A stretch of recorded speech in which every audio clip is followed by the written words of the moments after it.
Okay. Thank you so much, Megan, for taking the time to do this with me. I truly appreciate it. It's a pleasure. Thank you. And nice to meet you. Yeah, officially. We've only had a one call and a few chats on WhatsApp. Yeah, and I've been going through your timeline, and what you're doing is very inspiring. So for people who don't know who Megan is, what can you tell them? So yeah, I think that's quite an interesting question, because obviously I'm not just a businesswoman. I am a mother of 2 children. I'm actually from Johannesburg, and we live out here in Krugersdorp. So yeah, when I'm not busy working on the marketing lifeline and helping businesses, then I'm a mom. I'm also an avid runner. Love to run. Hope to do the comrades one day. And then yeah, my passion really lies with marketing and really helping small startups to even established businesses with their marketing to get it right, because I think that's a big frustration that a lot of people go through.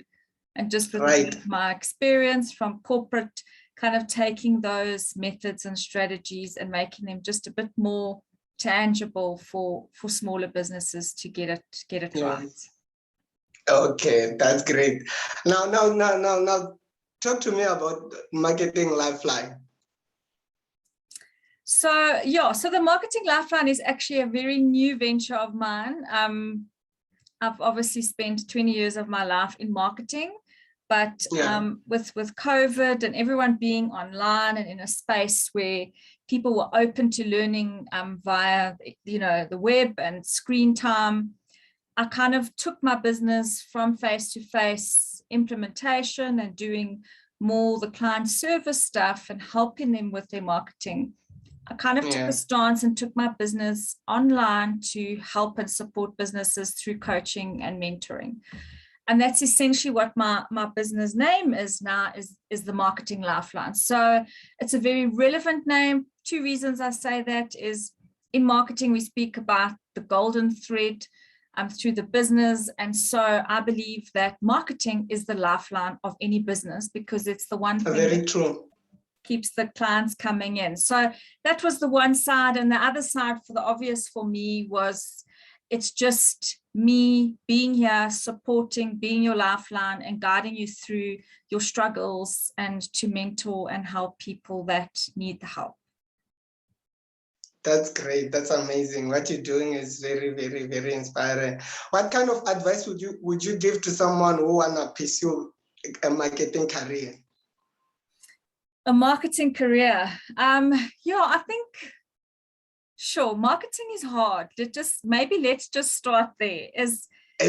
A lot of people, I think marketing is fun, that we spend. I remember when I was back in corporate days, a lot of the departments thought that marketing had the most fun, and they always saw us kind of colorful and being creative and on site with TV shoots and all those fun things. But the reality really behind marketing is it's very strategic, and it's a lot of hard work and a lot of thinking goes in.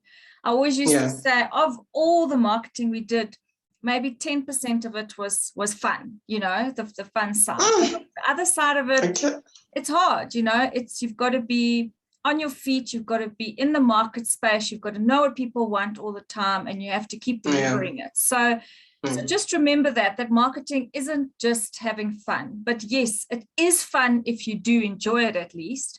So once you do get into marketing and you choose to either study, and that's the other thing, there's so many aspects of marketing. I mean, just before this, I spoke about marketing as a process and not a platform, So we get marketing. So yes, I studied marketing, but then within marketing, you've got website development, you've got graphic design, you've got film studies, you've got content or copywriting, and that all forms part of the whole marketing journey. So I think maybe it's important to establish also what it is that you want to do, and then go out and specifically find that, because there are just so many aspects to marketing. Oh, yeah. Wow. I didn't know. I didn't know that. I know nothing about marketing, so I'm learning a lot. I'm busy learning right now. What are Yeah. what are some of the challenges that you've encountered and the lessons that you've learned that you would like to share with us? As a business owner or in marketing? No, in general, And just in, you can, yeah, we can talk about in marketing, or we can talk about we can talk about it in a business. It doesn't matter as long as you share the experience and everything that you've learned. okay. Yeah. So I think for me, again, number one is I had a very different perspective of marketing before I went into it. So, Okay. you know, I also went into marketing originally having a different perspective of what I was going to do.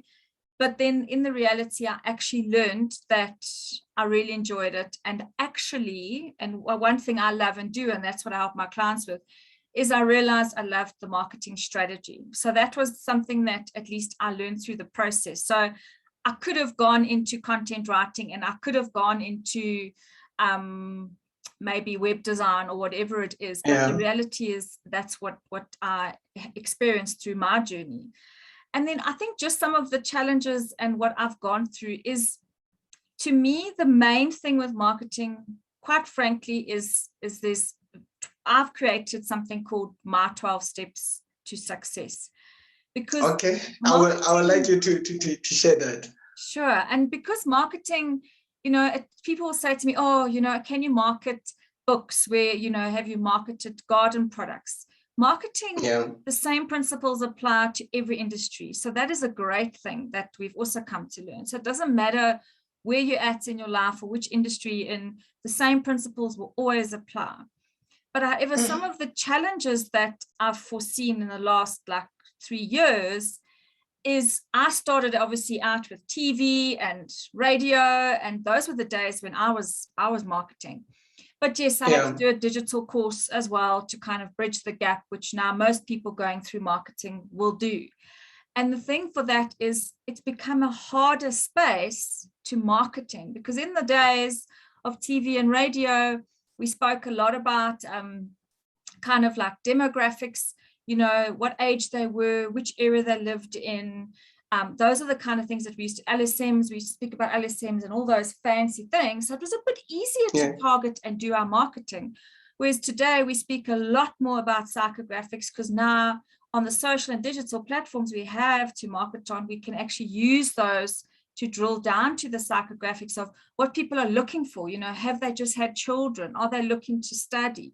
And that helps us a little bit more, but it makes it more challenging because digital is also more available for everyone to use and slightly cheaper. So marketing has become harder, and therefore is a challenge for a lot of businesses to break through that clutter of everyone trying to take and get a piece of you online. So that's probably the biggest thing that I've also noticed in the most recent time. So those are just some of the challenges through my journey. Yeah, okay. No, not a problem. Do you have any books that you would like to recommend to people to read? Sure. Okay. So most recent books that I have so that's another thing. I'm a mentor. I have mentors.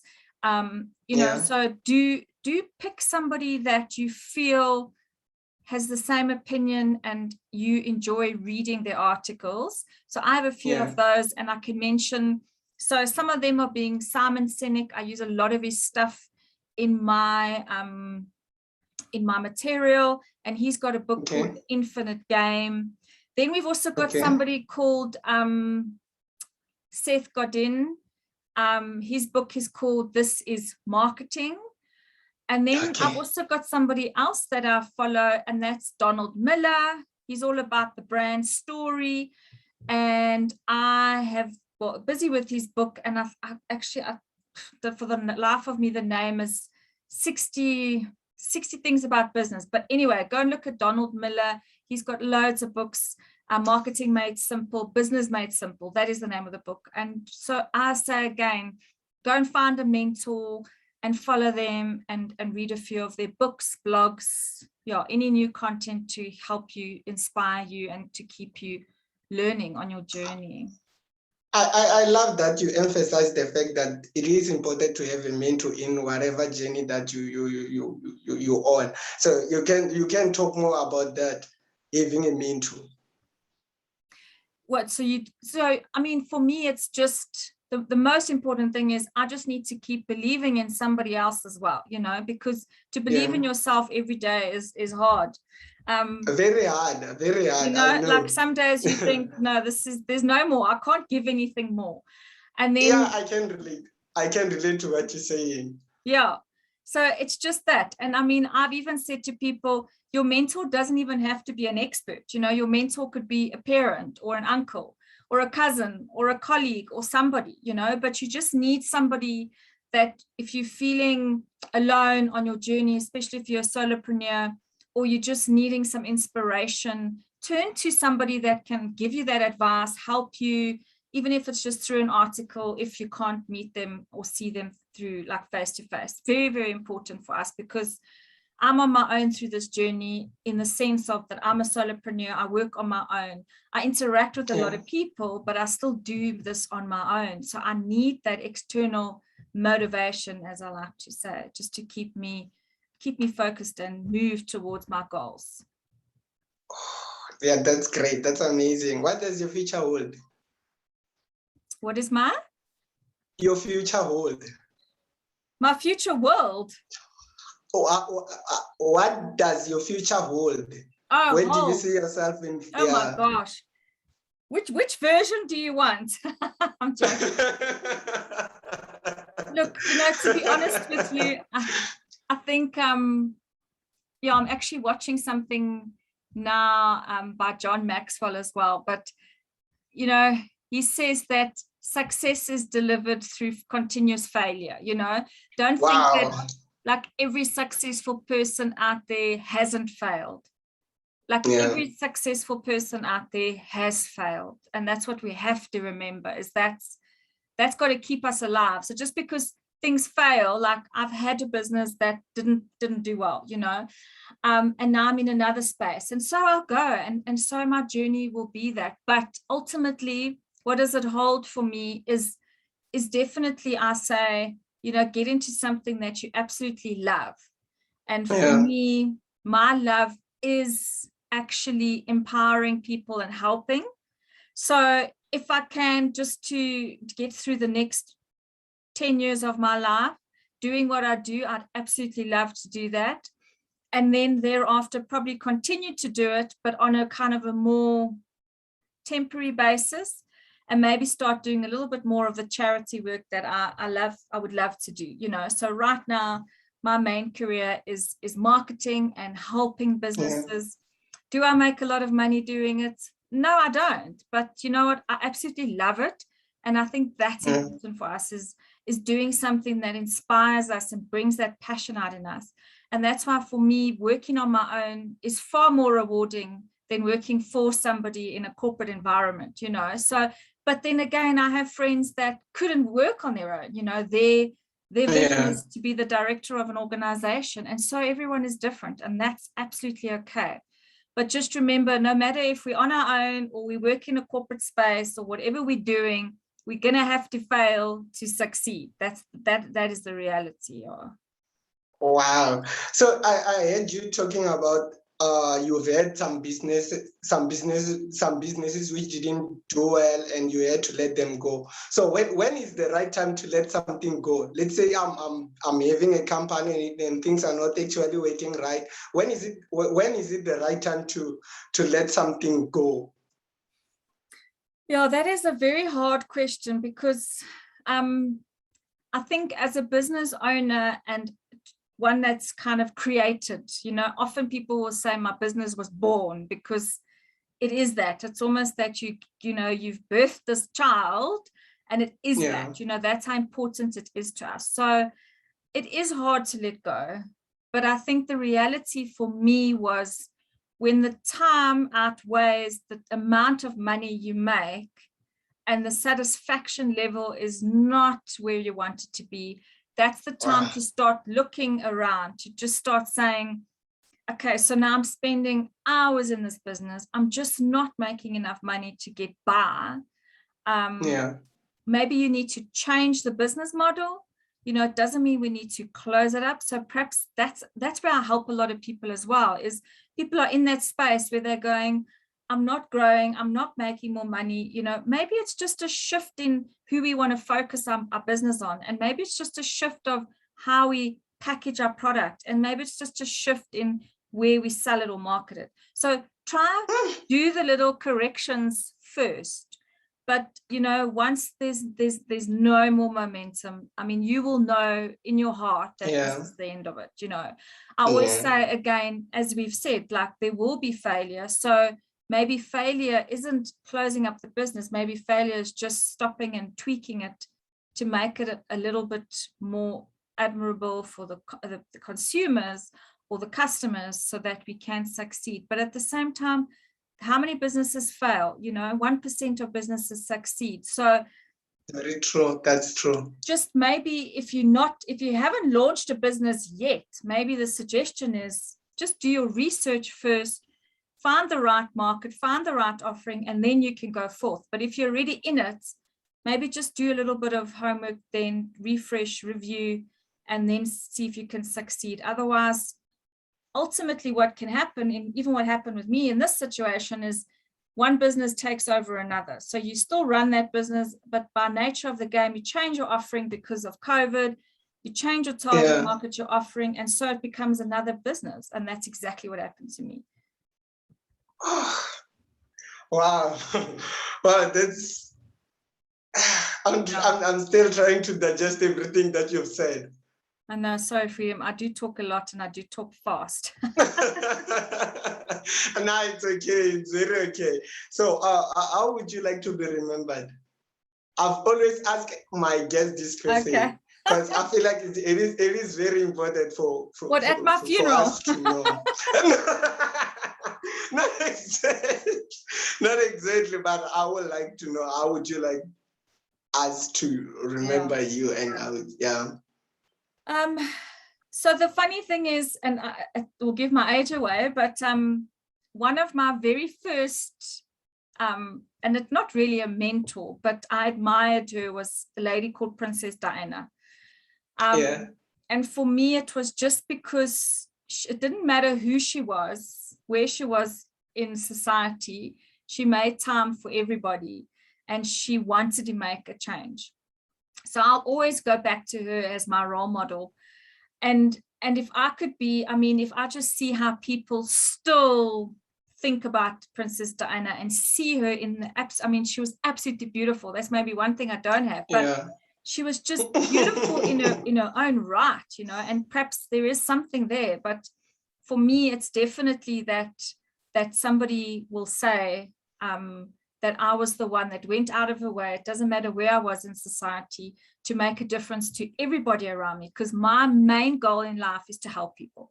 That is what I'm here to do. And that's what I've gone through the Ikigai process. And I'm always looking out to help people. And I think for me, that's exactly what Princess Diana did. So for me to go out and to be remembered by, that was the lady that helped me, this was the lady that brought this to me, then I would be quite satisfied. Is there anything that you would like to share with us that I didn't ask? No, I think just the reality of today's day is things change so quickly every day, all the time, that we can't sit still and think that what we did yesterday is going to work tomorrow. So we just have to be constantly reviewing, renewing, making those changes. As I say, like, be with the times, you know, what is it that people want from day to day? You know, one day people want stuff face to face, the next day they want it online. You know, how are you in your business adjusting to what people actually want and giving them what they want? Because as Seth Godin says, we don't create products for ourselves, but we rather find products for our customers. So that's what we need to continue. And often we get stuck in, this is the product I sell because this is what I do and this is what I like to do. Well, sometimes that's not going to help. So we need to understand who the customer is, what is it that they want, and develop something for them. And that's probably be my closing thought, is often people don't do that. Wow.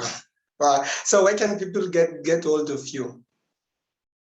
They are welcome to go and look at my LinkedIn profile. On LinkedIn, it's Megan Kronberger, or the Marketing Lifeline.